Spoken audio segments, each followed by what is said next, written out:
Hello friends, അപ്പോൾ ഞാൻ തൃശ്ശൂർക്ക് വന്നിരിക്കുകയാണ് കേട്ടോ. നമ്മുടെ ലൈഫിൽ ഒരു ടേണിംഗ് പോയിന്റിലേക്ക് നമ്മൾ എത്തി നിൽക്കുകയാണ്. ഞാനും ചേട്ടനും കൂടിയിട്ട് നമ്മുടെ പഞ്ചാബ് നാഷണൽ ബാങ്കിലേക്കാണ് കേട്ടോ വന്നിരിക്കുന്നത്. ഒരു വീട് പണിയാൻ വേണ്ടിയിട്ട് നമ്മൾ ഇവിടുന്ന് ലോൺ എടുത്തിട്ടുണ്ടായിരുന്നു. അത് ക്ലോസ് ചെയ്യാൻ വേണ്ടിയിട്ടാണ് കേട്ടോ വന്നത്. ഇതാണ് നമ്മൾ പണിത വീട്. ഞാനൊരു വീഡിയോയിൽ പറഞ്ഞിട്ടുണ്ടായിരുന്നില്ലേ, നാത്തൂൻ്റെ വീടും നമ്മളും തമ്മിലൊരു ഫ്ലാഷ് ബാക്ക് ഉണ്ടെന്നുള്ളത്.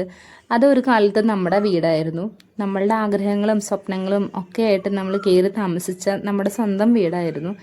പിന്നെ അവിടേക്ക് വില്ലനായിട്ട് ലോൺ എമൗണ്ടും EMI ഒക്കെ കയറി വന്നപ്പോൾ നമുക്കവിടെ താമസിക്കാൻ പറ്റില്ല എന്നുള്ള ഒരു പോയിന്റ് എത്തിയപ്പോൾ നമുക്കത് വിൽക്കേണ്ടതായിട്ടുള്ളൊരു തീരുമാനം എടുക്കേണ്ട വന്നു കേട്ടോ.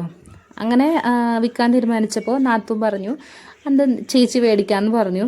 അങ്ങനെ നാത്തൂന് ഹാൻഡ് ഓവർ ചെയ്തിട്ട് നമ്മൾ തിരിച്ച് മുണ്ടൂർക്ക് വരികയാണ് കേട്ടോ ഉണ്ടായത്.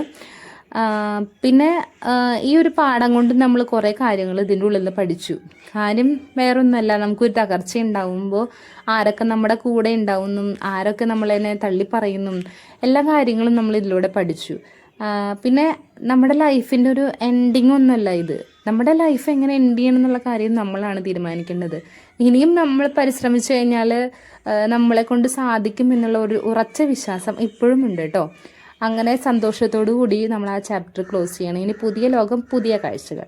അങ്ങനെ അതൊക്കെ കഴിഞ്ഞ് ചേട്ടനൊരു ഹെൽമെറ്റ് മേടിക്കാനുണ്ടായിരുന്നു. അങ്ങനെ ഹെൽമെറ്റൊക്കെ മേടിച്ചു.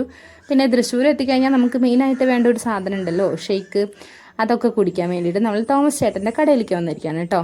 നമ്മൾ അവിടെ വന്നിട്ട് ഗ്രേപ്പ് വാനിലയും പിന്നെ സീതപ്പഴമാണ് കേട്ടോ പറഞ്ഞത്. അതിൽ ഗ്രേപ്പ് വാനില അടിപൊളിയായിരുന്നു. ആ പൾപ്പ് കുഴിക്കുന്നത് കണ്ടില്ലേ, ഒട്ടും പൊളി ഉണ്ടായിരുന്നില്ല, എന്നാൽ ഓവർ മധുരം ഉണ്ടായിരുന്നില്ല. നല്ല നല്ല ക്വാളിറ്റിയുള്ള നല്ലൊരു ഷേക്കായിരുന്നു കേട്ടോ. നമുക്ക് ബഡ്ജറ്റ് ഫ്രണ്ട്ലി ആയിട്ട് കഴിക്കാൻ പറ്റുന്ന ഒരു കട കൂടിയാണിത്.